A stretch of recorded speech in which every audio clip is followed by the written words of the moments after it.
Alright, what is up, everybody? We are back with another edition of Everyday Hoops.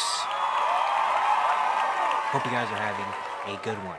Today, I'm going to be looking at another Bleacher Report article.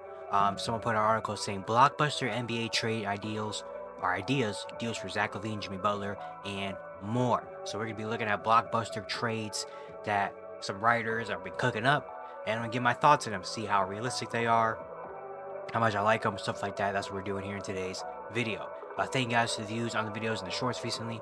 I really appreciate it. If you do like the content around here, consider subscribing, liking, turn notifications, do all stuff like that. I'd really appreciate it. It really helps out a lot. Join the membership. If you want to learn more about the membership, there's a video on my channel expand over. You can go back and watch that. Links to my Twitters, all that stuff down in the description below. And yeah, don't waste any more of your time. Let's get right into it. All right, so here's the article. Blockbuster made trade ideas. Yeah, by Dan Favale or Fav. I don't know how to pronounce his name. He was also the same writer that we did the last video. One thing to love and hate about every team. You can go back and watch that one too on the channel. And yeah, we'll see what happens. I assume, well, Jimmy Butler and Zach LaVine are already in the title, I assume. But we'll see who else is in here. You know, what other trades I got. The first one, we have Zach LaVine to Denver. The deal. Zeke Naji, Michael Porter Jr. for Zach LaVine. This is something I talked about live on stream when I was watching the Bucks Thunder Cup final, and this came out. And this has been a thing that was rumored the last couple of days that the Denver Nuggets are going to be might potentially be very aggressive. They've been calling around for different players. Zach LaVine was one of the names that was brought up. Is Zach LaVine, adding him on the team? Any big trade that they need to make, that Denver would have to include Michael Porter Jr. because Jamal Murray and Aaron Gordon cannot be traded because they signed contract extensions before the season that prevent them from being traded this year. So any deal would have to include Michael Porter Jr. And Zach LaVine is having a really, really good season, having an all-star like year for the Bulls, especially the last like week or two. He's been balling out. And yeah, this is the trade that I saw, and I was like, this is the trade that works. The only trade that really works for this to happen would be Michael Porter Jr. Zeke Naji to Chicago. There's also a report yesterday that came out that the Chicago Bulls don't want Zeke Naji in a trade. That they would maybe choose Michael Porter Jr. Zach LaVine to Denver is interesting to me. I don't think it's a bad idea at all. I think Zach LaVine in Denver, that would be nice offensively. Just adding another 20, 22 point score guy that can go out, give you 25 to 30 points for the Nuggets, to help out Jokic would be huge, obviously, for this team. Defensively, it's not really going to change much. Denver's defense has not been great recently. Um, but the offense, it boosts up a whole lot. It gives you more consistency there. You're also losing a lot of size with this trade. Michael Porter Jr.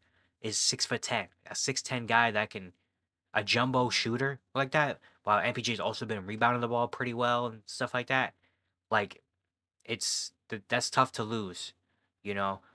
But Zach LaVine, I mean, so you're gonna lose some size there. Just even though MPJ is not a great defender, the fact that he's 6'10" just helps so much on the court. Zach LaVine there, now you move him to the three. It gets, you're small now, so that doesn't work there. But in terms of the offense and in terms of Denver, I like Denver's mindset, I think. I like Denver's mindset of being like, we have to be proactive. We have Nikola Jokic who's having an MVP-like year. We can't just go out and just waste another season of Nikola Jokic for another second-round exit. Like we have to go and make something happen. So I like the idea behind it. Is that going to be the perfect fit? I don't really know. But I do think it's not a horrible option. I don't think it's something that, is going to detriment the team or anything like that. I don't think it's a horrible option. It's just, it's interesting to see. But I think this is a trade. Honestly, I can kind of see it happening. I really can kind of see it happening. So, yeah, number two, Zach LaVine to Detroit. Okay. All these going to be just Zach LaVine and Jimmy Butler? I hope not. I hope we get some more variety. Torrey Craig and Zach LaVine to the Pistons in exchange for Simone Fontecchio, Tim Hardaway Jr., Jaden Ivey. Interesting. The Pistons have been solid this year. Right now, they're a playing team in the Eastern Conference. So, basically, you're swapping out Jaden Ivey. You're getting Zach LaVine. So now you have a lineup of Cade, Zach, who starts at the three now. About Tim Hardaway, Malik Beasley goes to the starting lineup. I think you have Tobias and Jalen Duren. I mean, I like Detroit getting another guy that can put the ball in the bucket. Having a dynamic backcourt, Cade and Zach, both guys can go out and give you 22, 25 points per game. So you're going to have a high scoring backcourt. Don't know how much this helps defensively because the Pistons have been a very solid defense. But then again, the guys are giving up. Tim Hardaway Jr. isn't known for defense. Simone Fontecchio is a really solid basketball player. Jane Ivey is having a good season. Recently hasn't been as amazing, but Jane Ivey is still having a pretty solid season this year. I like this for the Bulls, honestly. Getting a guy like Jane Ivey back, even though you do have an abundance of guards over there, Jane Ivey is a high potential guy, that maybe him and Kobe White could be a decent little backcourt. I think it's a solid return for the Bulls. You also get Tim Hardaway, Simone Fontecchio. Those guys can kind of just, walk, in a year or two. For the Pistons, I mean, I think it's interesting. I don't know how much I really love it for Detroit, to be honest. I like this more for the Bulls, honestly, than the Pistons because at least they get a young piece in Jane Ivey back that they can try to develop, even though again it's another guard and the Bulls already have so many of those. So I don't know how much they would love that, but I think it's a decent trade. I don't love honestly. I like Denver's more. I like Zach LaVine to Denver a lot more than I like Zach LaVine to Detroit. Honestly, yeah, it's interesting. It's interesting to think about. Kobe White to San Antonio, huh? Spurs get Javon Carter, Kobe White. The Bulls get Keldon Johnson, Blake Wesley, 2025 first. Chicago Trailers 25 first, 2025 second, 2027 first. They get 3 firsts for Kobe White? Huh. That's wow. Okay. 3 firsts. I don't really understand this trade, to be honest. For the Spurs, I guess you're getting back a dynamic guard in Kobe White. Kobe White's really good. 24 years old. He's about a 20-ish, 18 to 20 point per game scorer. He's shown a lot of things the last couple years. You could play him next to Chris Paul as well. He can play the two and be a shooter there. I just don't understand why Kobe White is the guy for San Antonio. The assets, I feel like what San Antonio has, I think they can go get a lot more. I think they can get more than Kobe White.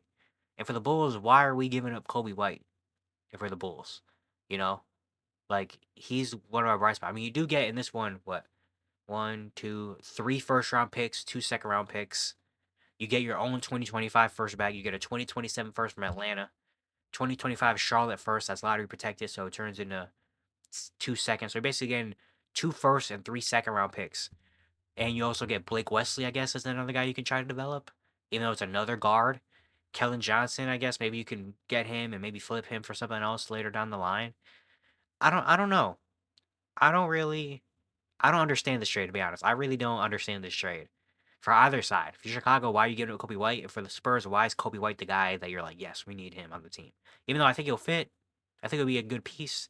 I don't think he's doing anything. I don't think he's changing the dynamic of this team at all. Next, Jimmy Butler to the Lakers. Here's the first Jimmy Butler move. So this is a three-teamer. We got Detroit also involved.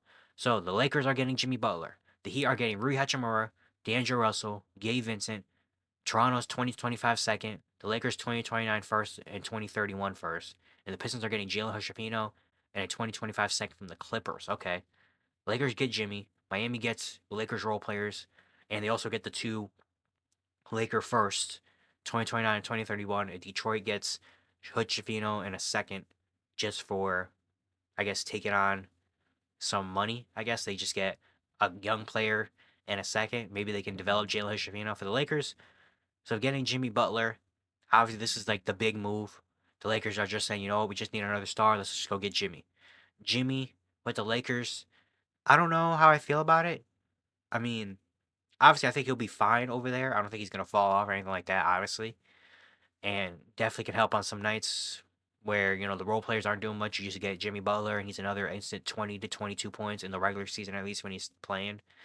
But putting all the chips in the middle of the table for Jimmy Butler, I don't know if that's the right move, but then again, the Lakers might be forced to kind of do it because what else are they going to do? Just keep this rest of the team around and just let LeBron and AD just fade out, I guess. But then again, if you're getting the star, Jimmy Butler also is going to have to get some money. So now you have LeBron, AD, and Jimmy all on kind of max contracts for your team, and then the rest of your team is like Austin Reeves and Max Christie and Jackson Hayes and Christian Wood. That's the rest of your team. Like I know the depth is not great. The depth is already not great for the Lakers. But you get Jimmy Butler, you're giving up D'Lo, Rui, Gabe Vincent. That's two. That's a starter and two bench pieces. Now you have a lineup of what? Austin Reeves. I guess Max Christie starts now. Max Christie, Jimmy, Braun, and AD. And off the bench you have what? Jackson Hayes, Christian Wood, and Jared Vanderbilt when they're healthy. Maxwell Lewis. Brownie might have to play actual minutes. And now Brownie might have to be in the rotation now. For Miami, I mean, honestly, for Miami, this is a really good get for Jimmy Butler. You get two firsts, 2029 and 2031. Top four, top five protected. Who knows where the Lakers are going to be in 2029 and 2031. You also get the Miami also said they want win now players. They want players they can just plug in and play. These guys are plug and play. I mean, D'Lo. Now you get a real point guard. Him and Tyler Hero. Gabe Vincent already knows the culture of Miami. He might go back to Miami. Gabe Vincent, Rui Hachimura, another big body. I guess a four you can plug in instead of Jimmy Butler. And then Detroit, I guess you get Jalen Shafino. You get a young player. Maybe you can try to develop another point guard that you don't really have on your roster. You get a second round pick for next year. I guess.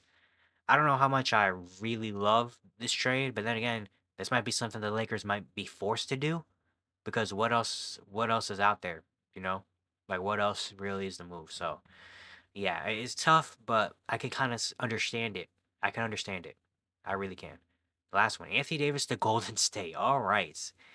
So, Warriors get Anthony Davis, Lakers get Jonathan Kuminga, Kevon Looney, Andrew Wiggins, 2025 first, 2026 soft, 2027 first, 2028 so off, 2030 first. Protected 21 to 30. So, this is just what do the Lakers do? It- So I guess this will be a trade if the Lakers say, "You know what? It's over." Lakers recognize, "You know what? It's over. Bron's about to be 40, 80. We just, it's over." The Warriors getting 80 would be insane. The Lakers I don't. Obviously, this is a trade that's like a 0% chance of happening. This is never going to happen. The Lakers are not trading Anthony Davis at all, you know. But just thinking about it, the Lakers being like, thinking about the Lakers trading AD before trading Braun is kind of crazy. Like thinking about the Lakers saying we're trading AD when we have a 40-year-old Braun. Just the idea of that is kind of crazy to me, you know. And they get what? They get three first and two swaps. And if you're the Warriors, Steph, Draymond, and AD, I guess. I mean, AD helps a lot. Obviously, that's a huge. That Steph Curry AD pick and roll might go crazy, And then you have Anthony Davis, Draymond Green defense. No one's scoring at the no one literally no one is scoring at the rim. You're gonna have to hit 25 threes. You're gonna beat this team. That's interesting to think about. AD of the Warriors. Obviously, this is not like realistic at all. This is just someone just having fun with it, which I can kind of respect. But yeah, this is funny.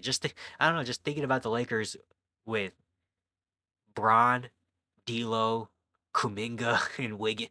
Like I don't know, just thinking about the Lakers as it's just funny to think about the Lakers thinking in their minds, like you know what, we gotta trade AD.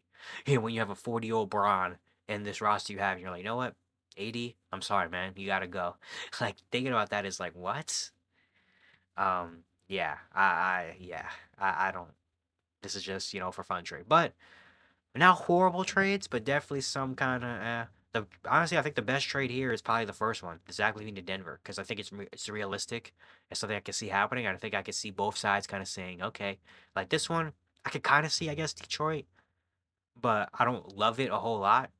And then these are like Kobe White to San Antonio, I don't understand. Jimmy to the Lakers, I don't love it, but it's kind of like okay, it's understandable, I guess.